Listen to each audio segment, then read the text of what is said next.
Welcome to True Echo, where the most powerful, emotional, and inspirational real-life stories echo louder than injustice. In today's story, a proud black mother walks into a billionaire country club, only to be humiliated by the very people her son was about to sign a $900 million deal with. What happens next? It made headlines, shocked Wall Street, and changed everything. You won't believe how one man's stand for dignity turned into a national movement. The valet barely had time to open her door before Gloria Samuels stepped out of the sleek, black Lincoln Navigator. She held her purse in both hands, not out of fear, but poise. Gloria didn't wear designer labels, yet every inch of her spoke of grace and quiet pride, like a woman who'd weathered storms and still ironed her blouse every Sunday. Her hat, wide-brimmed and white with a soft ribbon, echoed tradition, one her late husband adored.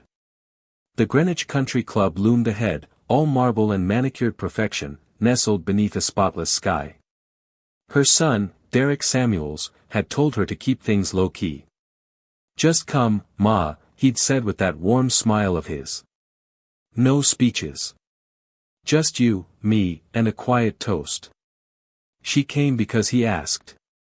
Because he had built something extraordinary, rising from a single warehouse in Trenton to a national logistics powerhouse. She barely stepped onto the marble steps when a woman in a navy blue blazer intercepted her. "Excuse me," the woman said with no smile, no warmth. "Deliveries and staff use the back entrance." Gloria blinked, unsure if she misheard. "I'm here for lunch. With my son. Derek Samuels." The woman's expression didn't budge. "Yes, well, if you're with staff or catering, it's policy. The rear access is to the left." It wasn't the first time Gloria had been mistaken, but that didn't soften the sting. "I'm not staff," she said evenly. "I'm a guest. My name is Gloria Samuels. My son is one of the owners." The woman opened her mouth to respond, but another voice cut in, sharp and smug. "Well, I suppose they let anyone in these days," came the voice of Victoria Hathaway, standing on the terrace with pearls draped across her tailored blouse. "Are we letting the cleaning staff dine with us now?" A few chuckles rose from nearby.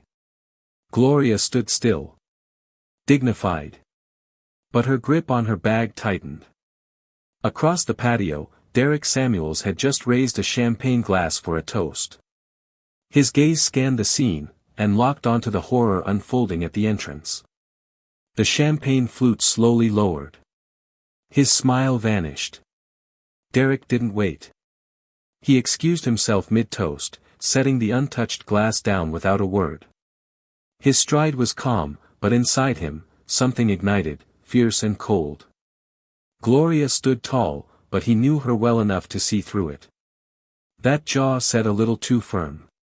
The proud woman who taught him to tie his shoes and count his change now stood at the edge of a celebration meant to honor his legacy, being treated like hired help. He stepped beside her and gently placed a hand on her shoulder. "You okay, Ma?" She nodded, barely. "Don't make a fuss, baby. I know you got big things today." He met her eyes. "You are the big thing." Then, turning to the woman in uniform, he said in a low, measured voice, "This is my mother. You just disrespected the most important person in this building." The woman's eyes widened, her composure unraveling.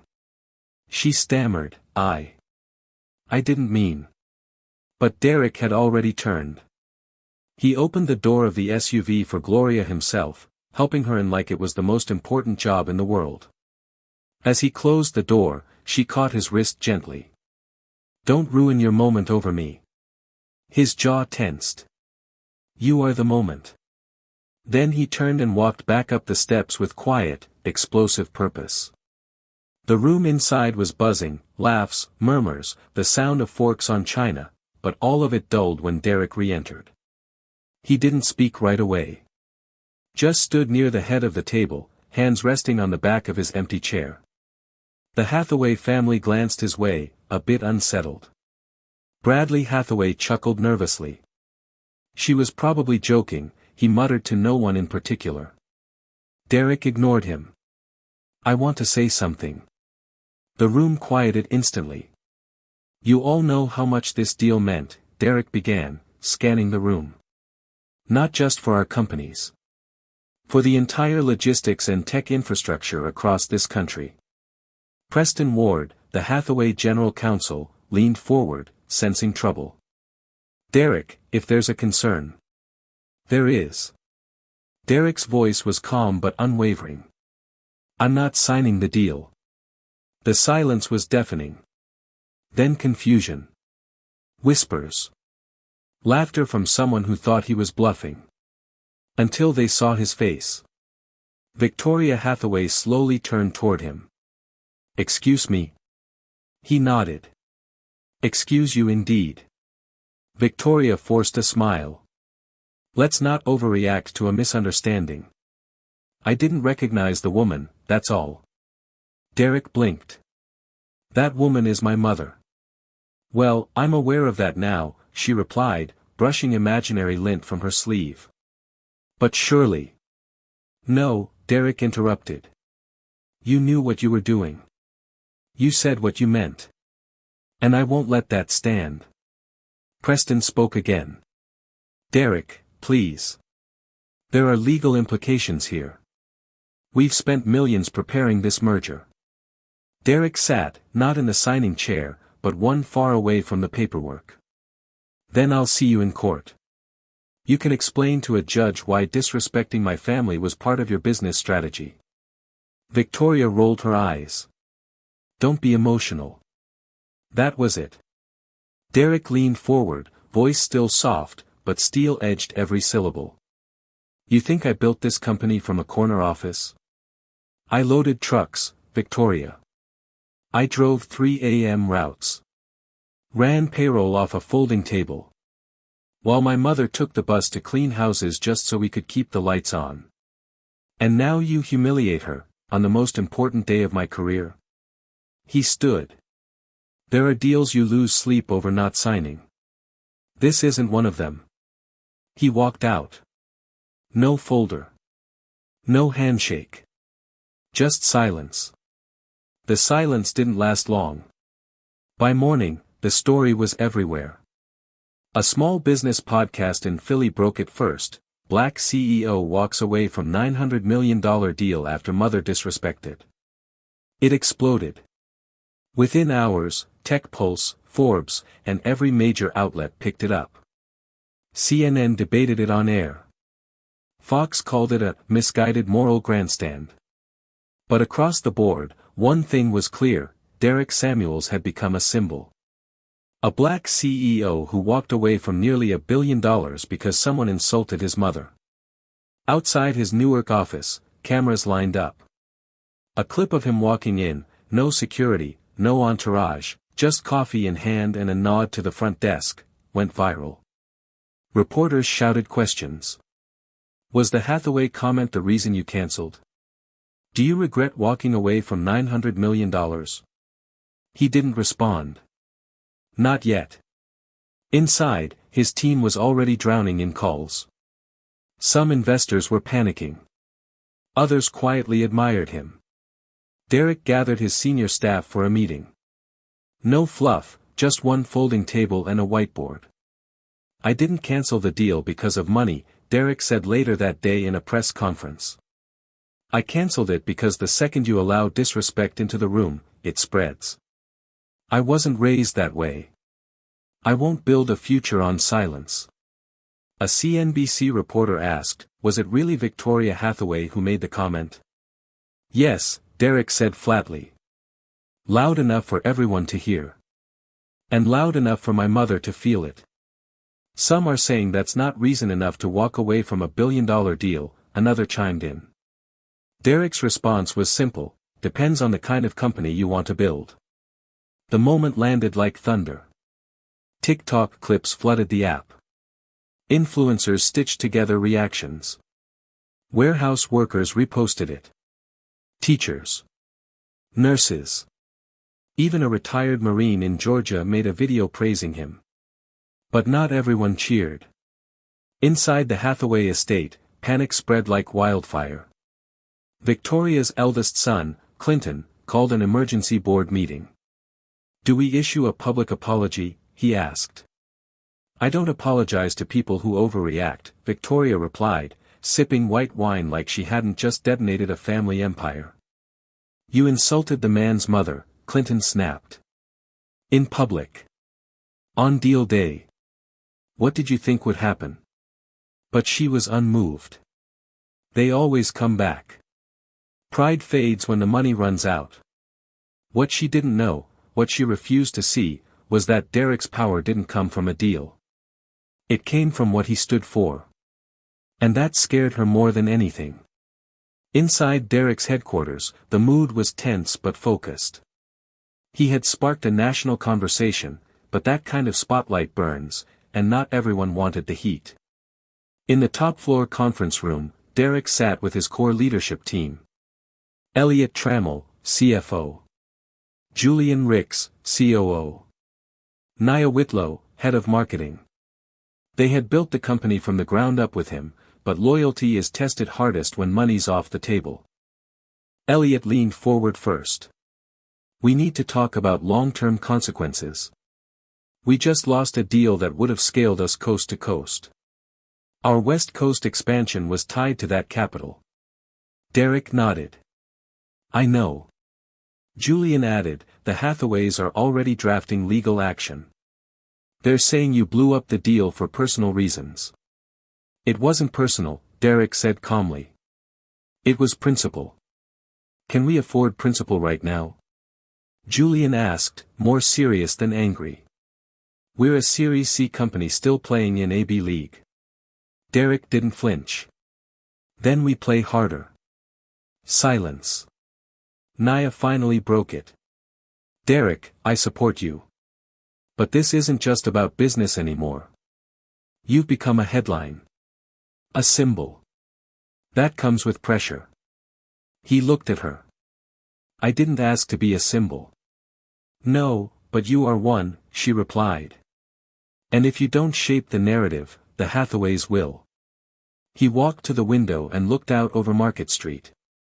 Cars passed. A mother held her child's hand crossing the sidewalk. His mind flickered to his own childhood. The late bills. The nights he studied at the kitchen table while his mom rubbed her aching feet. "I'm not going to teach the next generation that power means swallowing everything," he said finally. "Not here. Not for a check." Julian sighed. "What if we collapse?" Derek turned. "Then we rebuild. But we won't rot from the inside." That landed. It didn't solve everything. But in that moment, something changed. Elliot nodded.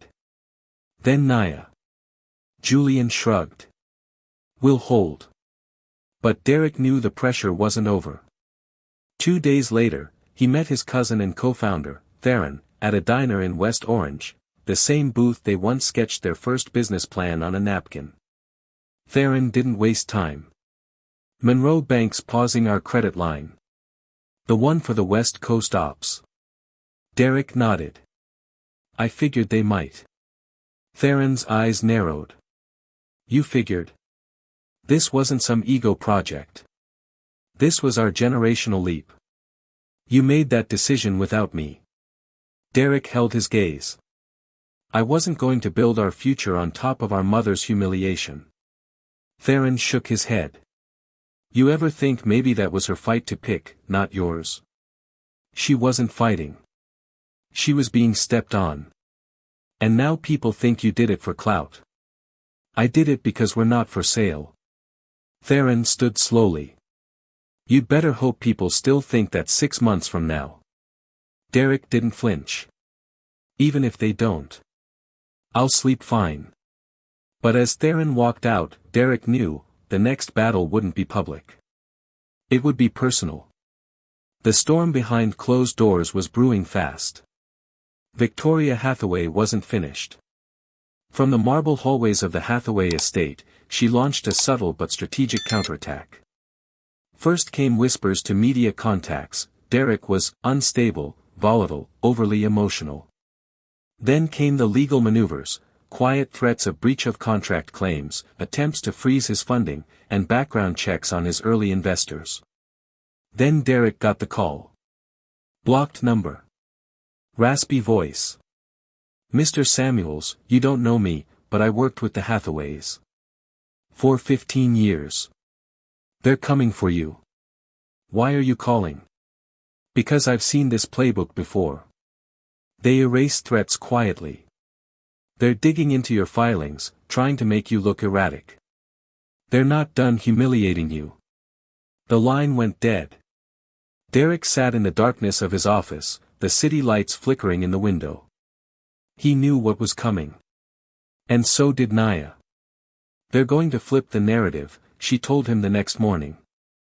Make it look like you detonated the deal for clout. That you're unfit. We need to get ahead of it. Within 48 hours, a campaign launched, not glossy or performative. Just raw truth. Warehouse workers recorded videos about how Derek sat with them during night shifts. Former interns spoke of how he mentored them when no one else did. Executives explained how he refused to cut wages during a recession.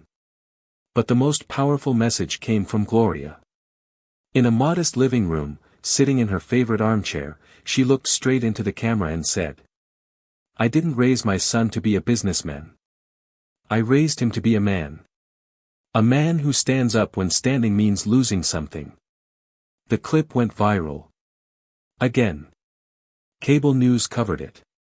Podcasts dissected it. Even late-night hosts weighed in, not with mockery, but awe. Derek hadn't just become a news cycle.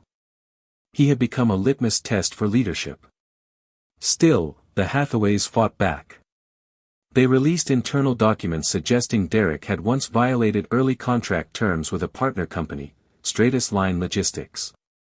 Meant to imply he had a pattern of abrupt exits. But that same day, Stratus CEO Leonard Greer went public. Derek walked away from our deal because I wanted to cut driver wages. He refused. I wish I'd followed his lead. Another hit for the Hathaways. Another win for the truth. But Derek wasn't celebrating. He was planning. And then, something unexpected landed on his desk. A handwritten letter. No return address. Off-white envelope. Just his name. Inside, in neat cursive. Mr. Samuels, you don't know me, but I know who you are. My father was the groundskeeper at Hathaway Ridge from 1985 to 2009. I cried when I saw your story, not because I was surprised, but because for once, someone said no and meant it. You reminded me of my father. He didn't have your platform, but he had your spine. Thank you. With deep respect. Camille Pierce. Derek read it twice. Later that evening, he told his mother. She said I reminded her of her father. The groundskeeper. Gloria nodded slowly. Funny how truth finds you. No matter the route. Derek couldn't get Camille's letter out of his mind. He asked Naya to find her, quietly. 2 days later, she called back. Found her. She teaches 4th grade in Harrisburg. Doesn't do social media. Lives in a small apartment with a rescue dog. Didn't expect you to write back. I'm not writing, Derek said. I'm knocking. 2 days later, he stood on her stoop, holding banana bread from a local bakery. He hadn't felt nervous like this since his first warehouse pitch. The door creaked open. You're Derek Samuels, Camille said, stunned. He smiled. And this is banana bread. Thought you might be tired of people only reaching out when they want something. She laughed, genuine and warm.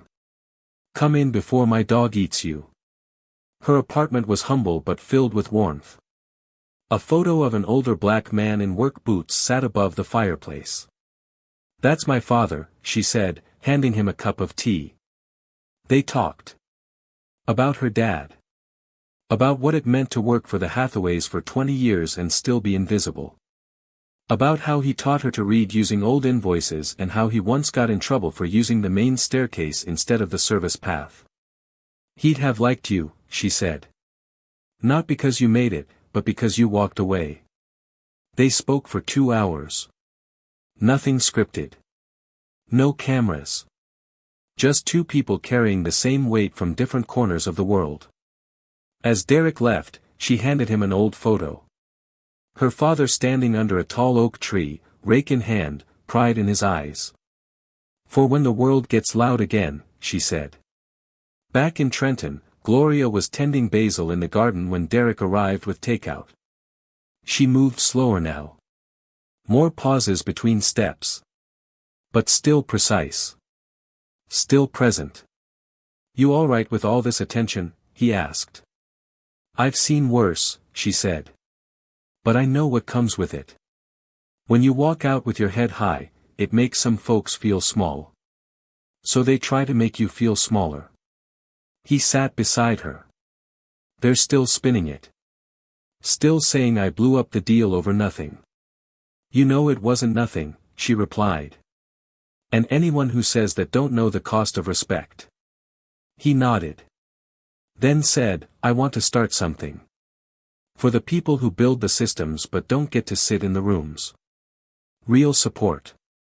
Health screenings, childcare, tuition." She looked at him, eyes welling. "That sounds like you. I want to name it after you." Tears came slowly. Not many. Just enough to soften her voice. "You don't need to do that." "I do," Derek said. "Because you built me." Weeks later, the Gloria Initiative launched. No frills. No corporate fluff. Just a mission and a message. Within days, nonprofits lined up to partner. Journalists started calling again, but not to ask about the merger. They asked about the movement. The focus had shifted. From confrontation to construction. From anger to action. And then came Community Day. Derek stood under a white tent in a Newark warehouse lot, surrounded by food trucks, music, face painters, book drives, and families. No VIP section. No security barriers. Just community. He took the mic. "I turned down $900 million, he said. "People said I was crazy. But this? This is worth more than any check." The applause wasn't wild. It was steady. Grounded. Later that night, as the sun dipped low and the crowd thinned, Derek stood quietly, thinking of Camille's father. Of Theron. Of the Hathaway boardroom. Of his mother's face on those marble steps. He thought it was over. Until the voicemail arrived. It came as Derek stepped into his apartment, tired from the day's event, still smelling faintly of barbecue smoke and sunscreen. He checked his phone, expecting vendor emails or maybe a text from Julian. But instead, there was a single missed call. And a voicemail. He hit play absent-mindedly, until the voice hit him. "Derek, it's Dwayne." "Yeah. I wasn't sure you still had this number, but I heard what you did. With the deal. With your mother. Anne. I just had to reach out." Derek froze. Dwayne. His father's brother. The man who disappeared the day they buried his dad. No goodbye. No call. Just gone. "I saw you on the news," the voice continued. "Your mama raised you right. I'm proud of you. I'm sorry. For a lot. If you ever want to talk, this is my number." Click. That was it. No second message. No explanation. Just a ghost resurfacing after 2 decades of silence. Derek stood there, keys still in hand, the quiet apartment around him suddenly loud with memory. Dwayne had once been his favorite uncle. Brought ribs every 4th of July. Promised to have his back when his dad passed. Then vanished. The next morning, Gloria called. "I heard from Dwayne," she said without preamble. You spoke to him? No. He left a message yesterday. Just like he did with you, I'm guessing. Derek didn't respond. You don't have to call him, she said gently. Maybe he just wanted to say sorry before time got away. I'm not sure I need peace with him. Maybe. But baby, sometimes peace isn't for them. It's for you. That stuck with him. That evening, after staring at the number for nearly an hour, he called back. 3 rings. Then a click. Derek? It's me. A pause. You sound just like your father. I get that a lot. They didn't dive into pain. Not yet. But they didn't dodge it either. Dwayne admitted the truth. After your dad passed, I couldn't look at you. You looked too much like him. And I couldn't bear failing you. Derek said quietly, I didn't need you to succeed. I just needed you to stay. Dwayne's voice cracked. I know. I'm sorry. They talked for 15 minutes. About fishing trips. About football. About nothing and everything. When the call ended, Derek didn't feel closure. But he felt lighter. At the next team retreat, Derek mentioned it. Forgiveness, he told his staff, isn't approval. It's refusing to let bitterness take up all your space. After the speech, a young intern followed him outside. Mr. Samuels, she asked, catching her breath. I just wanted to say thank you. My dad always said no one in business sticks to their morals. That it's all just money. You proved him wrong. Derek smiled softly. No. My mother did. As he walked to his car, the stars starting to blink through the Newark sky, he realized something powerful. Legacy isn't just what you leave behind. It's what you refuse to let die in silence. In a world that often measures success by how much you make, Derek Samuels showed the world what it really means to build something that lasts. He didn't just walk away from $900 million, he walked into history. Because respect isn't negotiable. And dignity isn't for sale. As Gloria once said, some money comes with chains. I'm too old to wear chains. If this story moved you, share it with someone who needs to remember that value isn't written in numbers, it's lived in choices. Subscribe to True Echo for more powerful stories. Comment below with your thoughts, and if you've ever walked away from something that didn't honor your worth, we want to hear it.